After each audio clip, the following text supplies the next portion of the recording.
Couple things that's really smart. Horseradish in a bucket. It is not in the ground. It will take over in the entire garden just like peppermint in a heartbeat.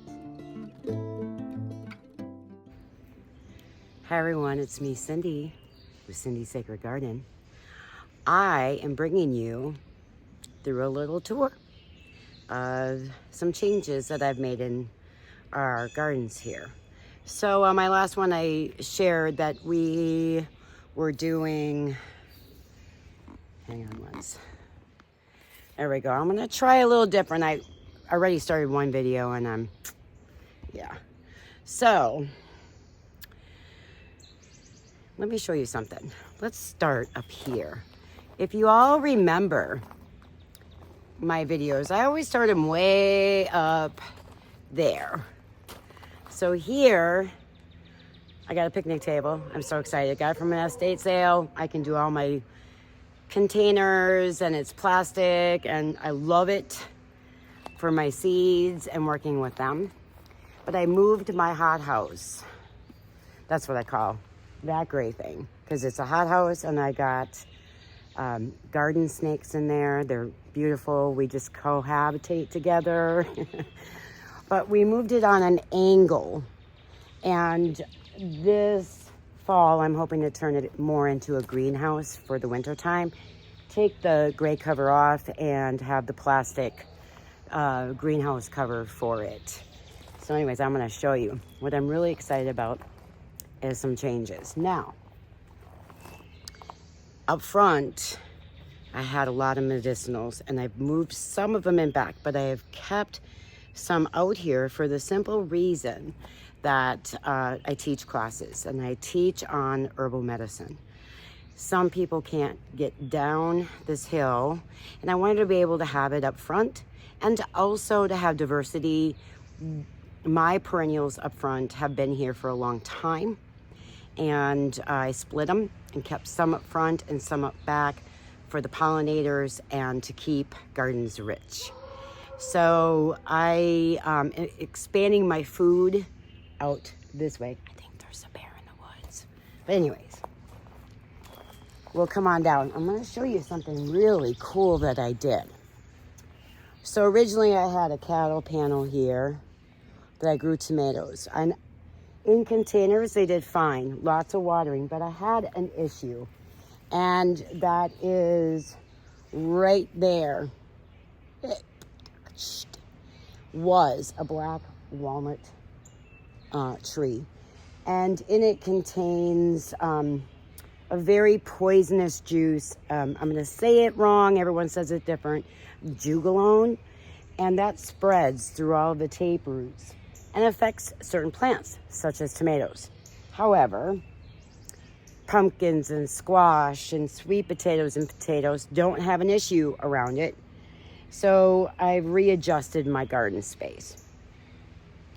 And by utilizing everything out of my woods down there, clearing out saplings that were never going to be anything more than just a sapling, for the simple fact that the canopy of the trees were stopping them from becoming anything more than just be a sapling.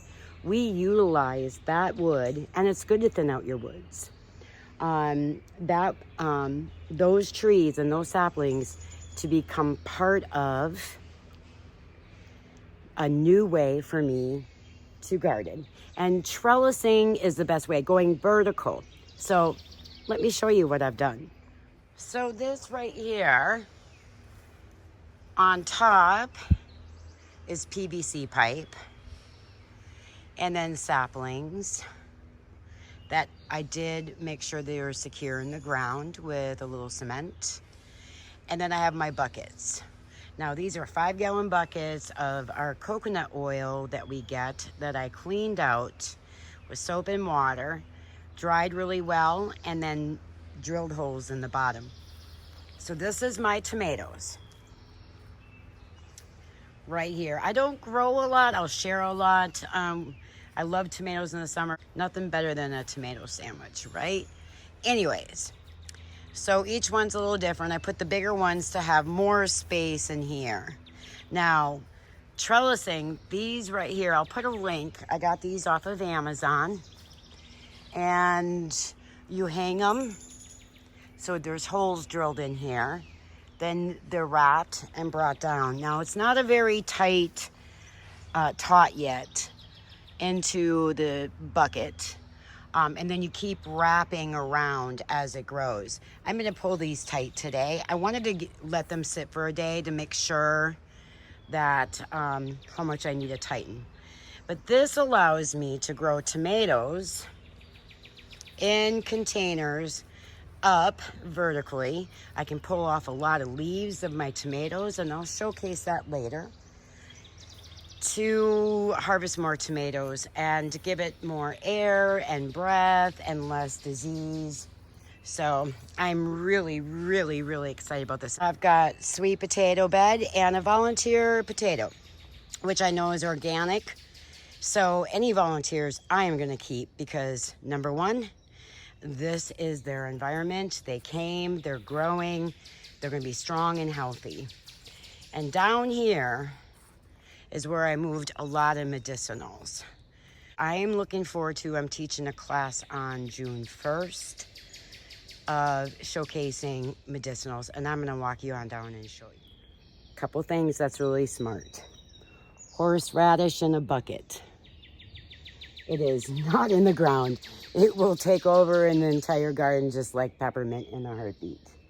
I have a volunteer pumpkin that I'm going to allow to come back because I know it's organic and we use it in our pumpkin soaps and our facial masks. And then as we come down, the magic starts. So I have medicinal terracing here. And a very rare one to grow here is my arnica. Right here. And she is growing so well. I'll have quite a few flowers, but not enough to make big production of our arnica oil. And then as we go down, we have steps. And each one, and I put these on here because there's rebar underneath this, as you can see, and it was getting caught on my clothes. So each bed has something particular, and I noticed that I probably have some type of bug arriving here. And this is Annie's. I love teaching this. So I'm just gonna pinch that back and allow some fresh leaves to come on, and it will bush out and be beautiful. So each of these terraces that I have here are filled with different medicinals to teach from. And I look forward to doing that. Different ones that, like, you don't find often. All right, I got a phone call. I thought I had my phone off. So we'll do some of these medicinals you will not find here. These, I have reintroduced into the area, and I will be showcasing really important medicine that's old and native. This one here is bone set. I've talked about it. I have a video on it. Amazing perennial native medicine. I have my Ella campaign right there. That's another one. I've been giving a lot away to other people as I break it up so we can have it here in Zone 7A. And I have wild bergamot bee balm, which you find when you head into the mountains along waterways. So this is exciting, and I can't wait to teach. There will be more terraces heading down as we go. We did what we could during growing season. I needed to make sure that I still had time to do my food. So I'm just gonna quick do a little walk up front since we didn't do that. That's usually where I start. And I'll show you how everything's looking, and it's beautiful. So I'm doing some trellising with strings with squash to vertically come up. This is summer squash. My onions are gonna be coming out. I'm gonna do pole beans here, the same concept, of trellising. I got string to trellis up to the cattle panel. Lots of basil. I've moved my basil instead of in pots. Last year I struggled. Oh, it was so heartbreaking. I need to do this.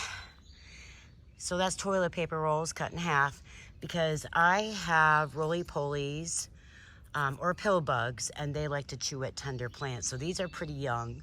So I'm giving them the opportunity to survive.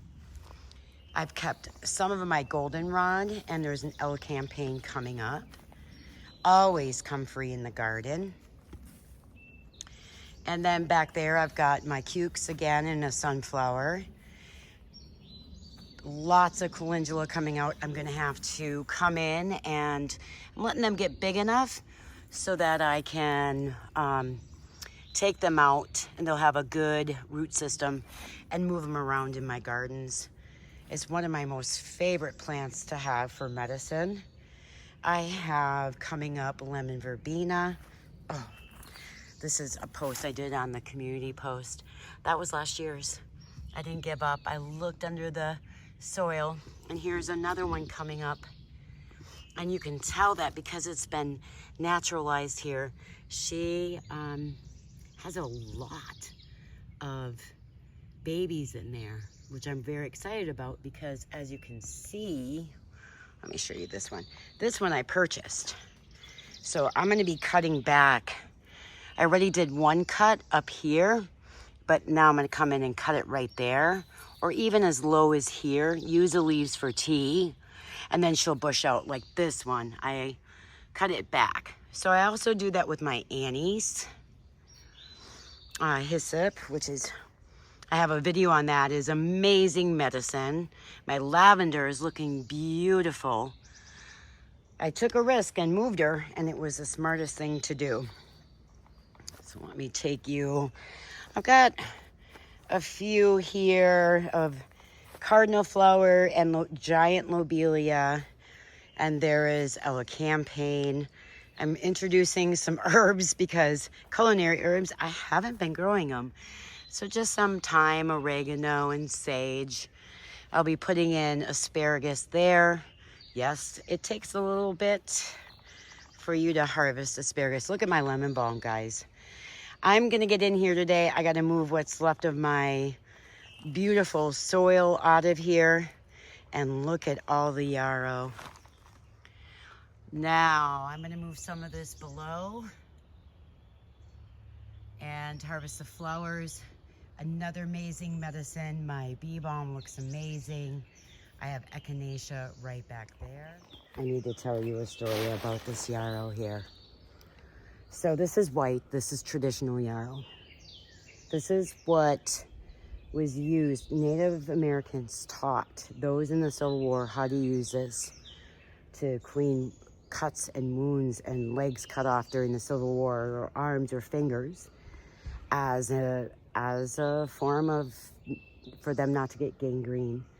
And I have a variety in here somewhere, and I don't see it flowering yet. That's red and orange, which is great for like cut flowers. But this, my friends, is the real medicine of yarrow, the most potent you can get. I took one plant from an area, a clean area, to put in my ground here. It immediately took. I got good, healthy soil. That was last year. You see that? Yeah. So, and then this area is still in works.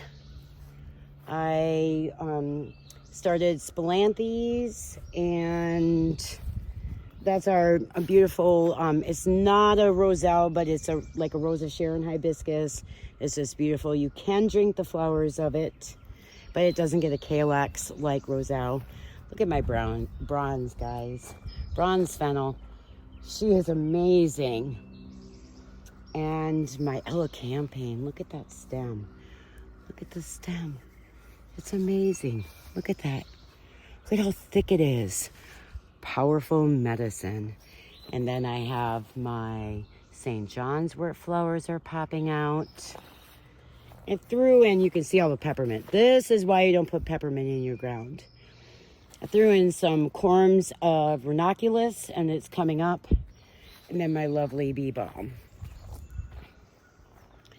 So here we are. This is the top going all the way down. And the sun's out. And I need to pack orders and get those out.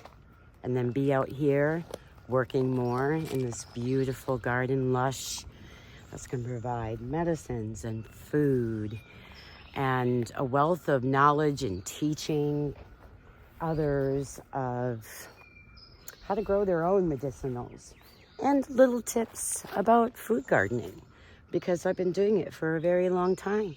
I've got some tips and tricks to offer as well. So I'm hoping I can make this short, get this loaded up and out to you, and I can't wait to start doing profiling of each herb here. Thank you, everyone, and I hope you have a great day.